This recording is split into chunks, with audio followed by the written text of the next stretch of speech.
নমস্কার, জয় শ্রীকৃষ্ণ। একদিন কানা বলছে, আচ্ছা, পবিত্রা কি বাচ্চা দিয়ে দিয়েছে? পবিত্রা কখন বাচ্চা দেবে? চলো আমরা আজকে গল্পটা শুনবো, পবিত্র এবং পবিত্রর বাচ্চার গল্প।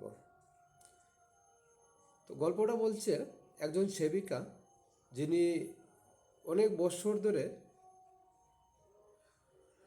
নন্দ মহারাজ, যশোদা, শ্রীকৃষ্ণের মা বাবা, ওনাদের বাড়িতে সেবিকা হিসেবে কাজ করতো। তো ওনার কাজ ছিল সন্ধ্যার সময় যখন কানা গরু চড়িয়ে যখন বাড়িতে ফিরতো, তখন ওদেরকে সন্ধ্যার সময় খাবার দিত, সবাইকে খাবার দিত। তো ওই সেবিকার মুখের গল্পটা বলছি আজকে। প্রত্যেক দিনই কি হয়, কৃষ্ণ এবং ওনার যে বন্ধুরা আছে সবাই গরু চড়াতে যেত। তো কানার যে বন্ধুরা ছিল, ভদ্রসেন, দেবপ্রস্ত, দামোদর, সুদামা, স্তুক, সবাই একদম কানার সঙ্গে সঙ্গে থাকতো সবসময়। তো সারাদিন গরু চড়িয়ে যখন সন্ধ্যার সময় বাড়িতে ফিরতো, বাড়িতে ফিরে সবাই স্নান টান করে হাত পা ধুয়ে তখন সবাই বসতো ঘরের মধ্যে। সবাইকে ইনভাইট করতো কানা, যে তোমরা সবাই এসো, একসঙ্গে বসে আমরা সন্ধ্যার সময় টিফিন করব। তো বাচ্চাদেরকে ওই সেবিকা খাবার সার্ভ করতো। খুব স্বাদিষ্ট ক্ষীর, পায়েস এগুলো বানাতো, বানিয়ে প্রত্যেক দিন সন্ধ্যার সময় খাওয়াতো। তো অনেকেই খানার যে ফ্রেন্ড যারা আছে, বন্ধুরা যারা আছে, বাড়িতে গিয়ে স্নান টান করে সন্ধ্যার সময় ফিরতো খানার বাড়িতে। আবার অনেকে আছে কৃষ্ণের সঙ্গে ডাইরেক্টলি ওনার বাড়িতে চলে আসতো, এসে একসঙ্গে তারা বাড়িতে স্নান করে সন্ধ্যার সময় বসতো, বসে একসঙ্গে সবাই খেত ক্ষীর। তো সেদিন ঘটনা হলো কি, কানা বসছে, কানার সঙ্গে সব তার যে ফ্রেন্ডস যারা আছে, বন্ধুরা যারা আছে, সবাই মিলে বসে পায়েস খাচ্ছে। আর ওরা যখন পায়েস খায়, ওদের নিজেদের মধ্যে কন্টিনিউয়াসলি গল্প চলে, বিভিন্ন রকমের গল্প চলে। প্রত্যেকে সারাদিন কি কি ঘটনা হয়েছে তাদের সবগুলা গল্পগুলা কানাকে বলতো। ইভেন এই বাচ্চাদের মা বাবা বাড়িতে কী বলেছে সবগুলো এসে কানার সঙ্গে শেয়ার করতো, গল্প করতো। তো ওই ফ্রেন্ডের মধ্যে সবচেয়ে ছোটো ছিল স্তূক। দেখতে খুব মিষ্টি এবং বয়সে সবচেয়ে ছোটো ছিল এবং খুব দুর্দান্ত চঞ্চল ছিল। সে বাড়িতে যা কিছু হয়, সারাদিন যা কিছু হয়, এসে কানাকে বলবেই। তো সেদিন বলছে যে খানা, একটা সিক্রেট। বলছে, কি বলো? জানো আমাদের বাড়ির যে পবিত্রা পবিত্রা বাচ্চা দিবে গো। পবিত্রা হচ্ছে ওদের একজন গাভীর নাম, কানার। তো পবিত্রা বাচ্চা দেবে। বলছে, আরে এত এত গোপন কথা তুমি জানলে কি করে? আমরা সবাই জানি না কেউ।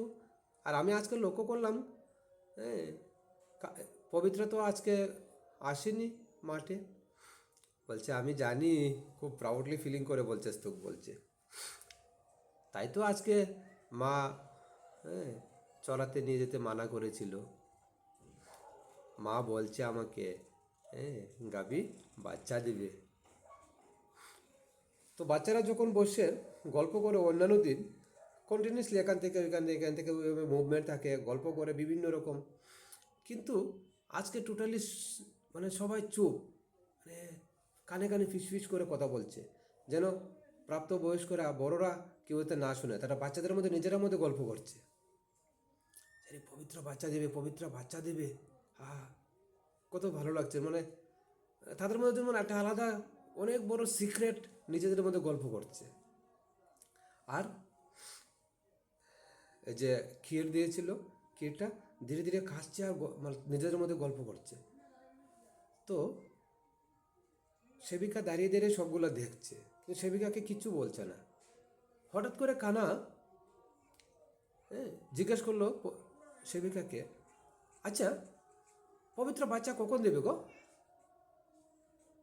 তো সেবিকও মুখ থেকে টাস করে বেরিয়ে বলল, জাস্ট একটু আগেই তো বাচ্চা দিল। বলছে, "হ্যাঁ, বাচ্চা দিয়ে দিয়েছে পবিত্রা?" ইমিডিয়েটলি সব খাবার রেখে খানা এবং খানার যে বন্ধু সব দৌড়। বাচ্চাকে দেখতে হবে, গরুর বাচ্চাকে দেখতে হবে, বাছুরকে দেখতে হবে। যখন যশোদা দেখলো যে ছেলেরা সবাই খাবার রেখে সব চলে গেছে, তো যশোদা সেবিকাকে বলছে, তুমি কেন বলতে গেলে বাচ্চা দিয়ে চলে? ওদেরকে খেতে দিতে, তারপরে তুমি বলতে। বলছে, আমার তো বড় মিস্টেক হয়ে গেল গো, এখন কি করি? তারা তো সব দৌড়ে চলে গেছে। বলছে, ঠিক আছে, অসুবিধা নেই, তুমি সবগুলা খাবার প্যাক করো। দেখো বাচ্চারা সব স্তূকের বাড়িতে গেল, স্তূকের মার বাড়িতে গেল, ওইখানে যাও। ছেলেরা সারাদিন কাজ করে এসেছে, গরু চড়িয়ে এসেছে, খাবারও খায়নি, ওদেরকে গিয়ে খাবার দিয়ে এসো।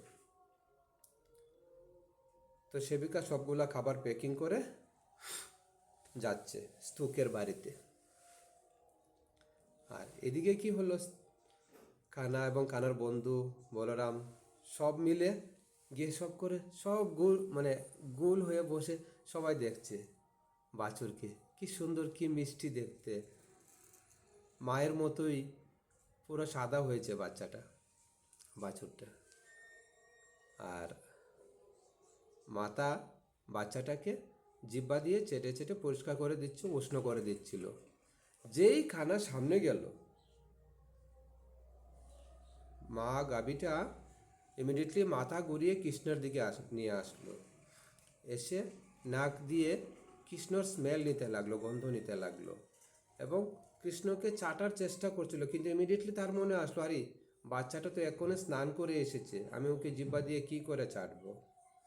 মানে মাতা গাভীটা কৃষ্ণকে নিজের সন্তানের চেয়ে এত বেশি কাছে টেনে নিচ্ছে যে ওকে চেটে দেওয়ার, ওকে উষ্ণতা দেওয়ার জন্য যাচ্ছিল।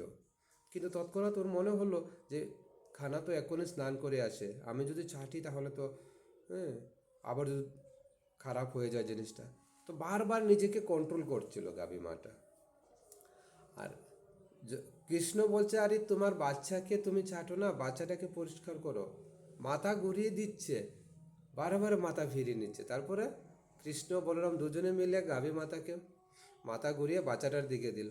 তো বাচ্চাটাকে ছাটলো। বাচ্চাটা চেষ্টা করছে দাঁড়ানোর জন্য, জাস্ট একটু আগে জন্ম হলো, চেষ্টা করছে দাঁড়াবার জন্য, কেউ দাঁড়াতে পারছিল না। তো লিটিল কান্না বলছে, স্ট্যান্ড আপ, আমি আছি তো, দাঁড়াও, আমি তোমাকে সাহায্য করছি।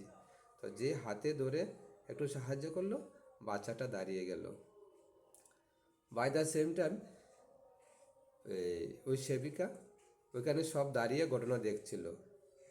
তো যখন সেবিকা খাবার নিয়ে এসেছে এখানে, ওই সময় এর আগেই স্তূকের মা, যারা যারা এখানে ছেলেরা এসেছিল, বাচ্চারা এসেছিল, সবাইকে খাবার দিয়েছে। সবাই খেতে খেতে বাছুর দেখছিল। এবং ওইখানে যারা উপস্থিত ছিল, এই এত সুন্দর মুহূর্তটা দেখে সবাই খুব খুশি হলো যে এত সুন্দর দৃশ্য। এবং সবাই মনে মনে ভাবছে, যেখানে কানা একটা বাচ্চাকে সাহায্য করছে দাঁড়ানোর জন্য, সেখানে কেন দাঁড়াতে পারবে না? তো ভগবান শ্রীকৃষ্ণর আশীর্বাদ থাকলে, কানার আশীর্বাদ থাকলে সবাই দাঁড়াতে পারবে। তো সবাই মিলে বলুন, জয় শ্রীকৃষ্ণ, রাধে রাধে, থ্যাংক ইউ।